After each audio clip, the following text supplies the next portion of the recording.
Hello friends, I welcome you all to my channel. I hope you all are good.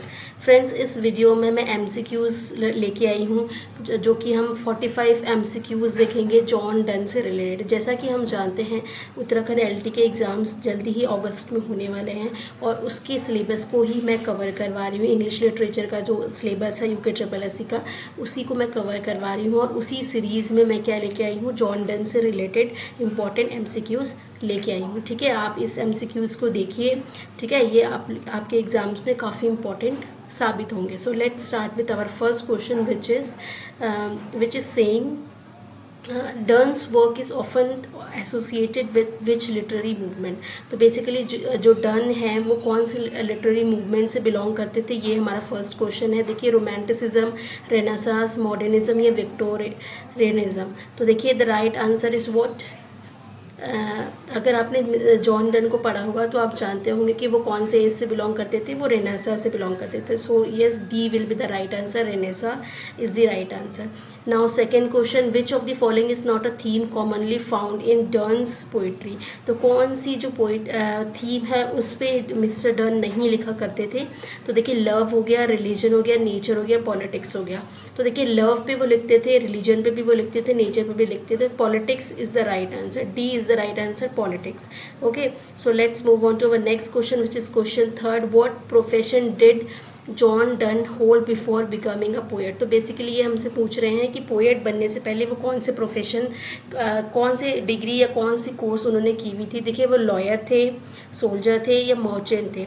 तो I hope आपको इसका answer आता होगा। If you know the answer, try giving in the comment section. So yes, B is the right answer. Physician, वो पहले क्या थे, एक फिजिशियन थे। ठीक है, मगर उनको वो काम, उनको क्या, जब ये उन्होंने, उनके फ्रेंड्स जो स्कूल के फ्रेंड थे, उनके वो जो पोएट बनना चाहते थे, उनके वो अपनी बुक्स उनको रिफ़र पढ़ने के लिए देते थे। उससे उनका इंटरेस्ट जगा और फिर वो फिजिशियन की ये जो प्रोफेशन है उसको छोड़ के फुल टाइम पोएट बनने आ गए थे। ठीक है, so yes, B is the right answer, physician. In which century did John Donne live. तो कौन से सेंचुरी से जॉन डन बिलोंग करते हैं। 15th century, 16th century, 17th century या 18th century. So yes, the right answer is 17th century. Okay, right answer is 17th century. So let's move on to the next question, which is question fifth. What is the title of John Donne's most famous work, a collection of love poems, holy sonnets, the anniversary song and sonnets, devotion upon emergent occasion. देखिए, उनके जो ये famous work का collection है उसका नाम था सी song and sonnets. ठीक है, now question fourth sixth, what is the dominant poetic form in Donne's holy sonnets. तो वो जो उनके सोनेट्स वो लिखते थे, उनके क्या पोएटिक फॉर्म थे, वैनिला, हाइकू या epic. So yes, the right answer is A sonnet. Sonnet जो है उनकी पोएटिक फॉर्म में वो लिखा करते थे। ठीक है, in which university did John Donne study. देखिए, कैम्ब्रिज, ऑक्सफोर्ड, हार्वर्ड, ये पे डी होगा। ठीक है, सो येस, हार्वर्ड, और उसके बाद है L.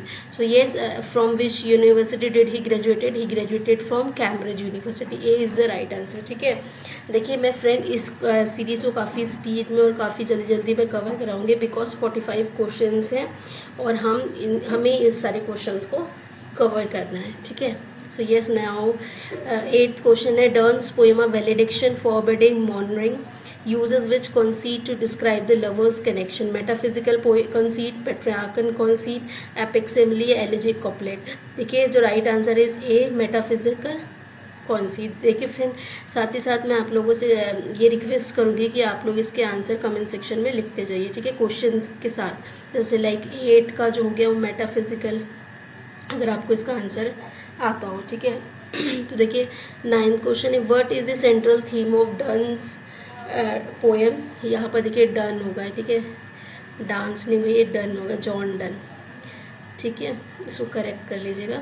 What is the central theme of Donne's poem the flea. जो इनका ये फेमस वर्क है द फ्ली, जो पब्लिश हुआ था 1633 में, ये इसका थीम बेसिकली क्या है, love and seduction, religious devotion, nature and beauty, political satire. तो देखिए, right answer is A, love and seduction. Basically ये जो फ्ली है इसने क्या किया है, पहले इसने जाके डॉन, इसमें ये बेसिकली डॉन ने बताना चाह रहे हैं कि ये जो फ्ली है वो पहले उसने उनको काटा, फिर अब जाके उसके बाद उनके लवर को काटा, तो क्या हुआ, इन दोनों का ब्लड अब ये फ्ली में मिंगल हो गया है, और तो इन लोगों ने क्या किया है, सेक्शुअल इंटीमेसी इन लोगों ने कर लिया। तो बेसिकली ये एक मेटाफिजिकल कॉन्सीट का वो इसमें इस्तेमाल कर रहे हैं, एक्सटेंडेड मेटाफर जो जिसे हम कहते हैं, वो उन्होंने इसमें अपने इस वर्क में यूज़ किया है। So yes, the right answer is A, love and seduction. Next question है, which of the following is not one of the John Donne's occupation.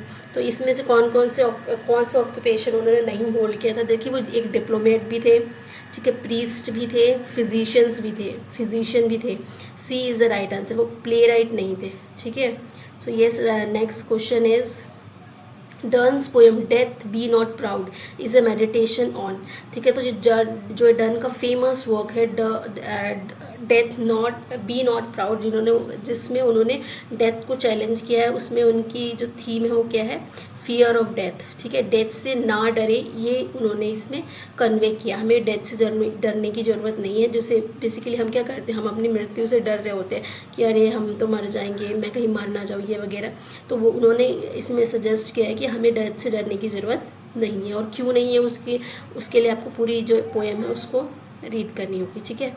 अब उसके बाद देखिए, what is the tone of Donne's poem the relic. जो ये इनका work है the relic, इसमें टोन क्या है, सेटारिकल, मेलनकॉलिक, जॉयफुल या ह्यूमरस। तो right answer will B melancholic, ठीक है। इस वर्क में उनका टोन जो है वो सैड है, मेलनकॉलिक है, ठीक है।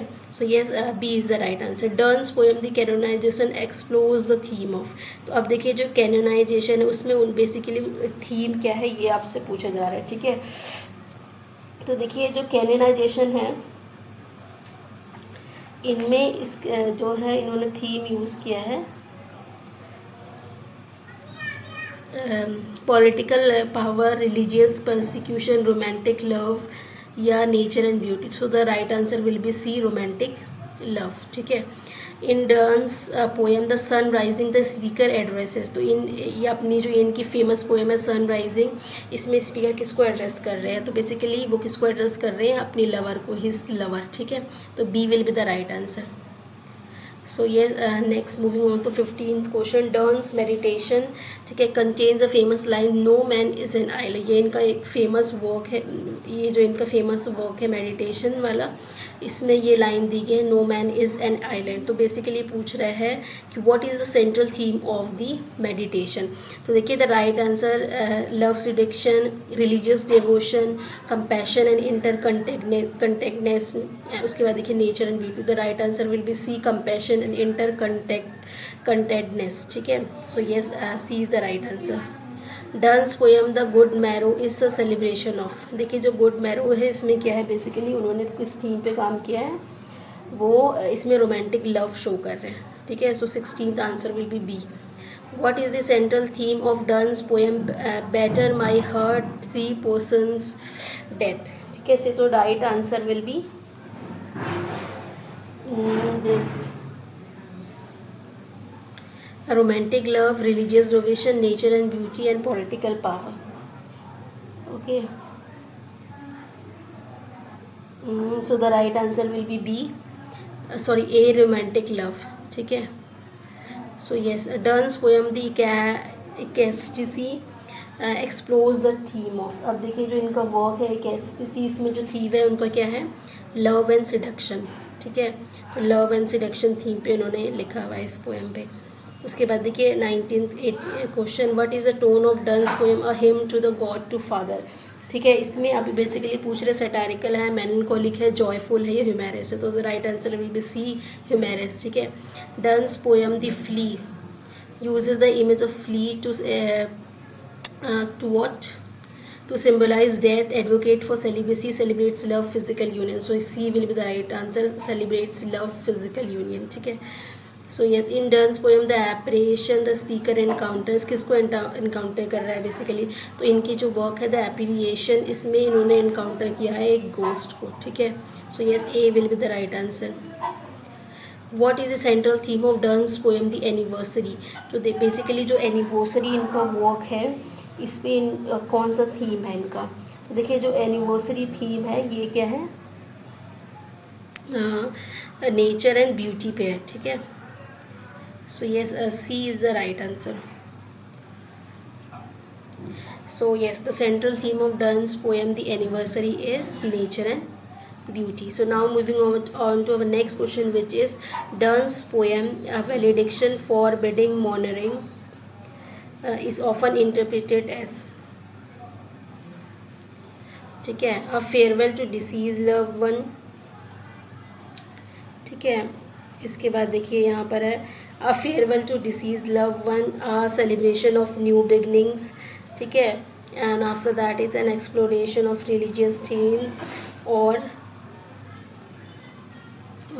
a reflection on the transience of life. So this is the right answer will be A Farewell to Deceased Loved One, ठीक है। A will be the right answer. Farewell to Deceased Loved One, इनका इसको हम often इनके दूसरे नाम से जानते हैं, ठीक है।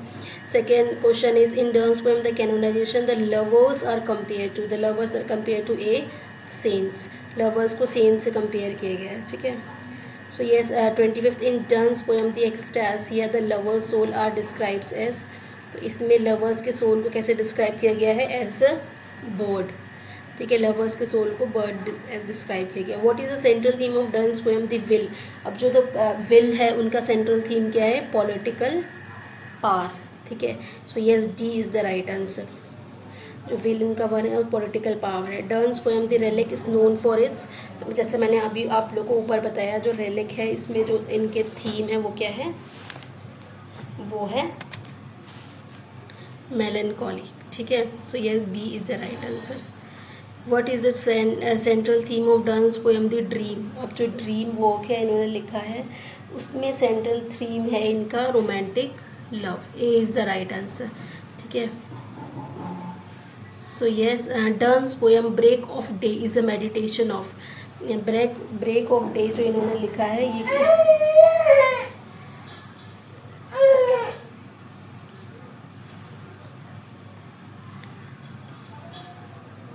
ब्रेक ऑफ डे जो इनका वर्क है, ठीक है, is a meditation of what, the right answer will be romantic love, ठीक है। So yes, A is the right answer.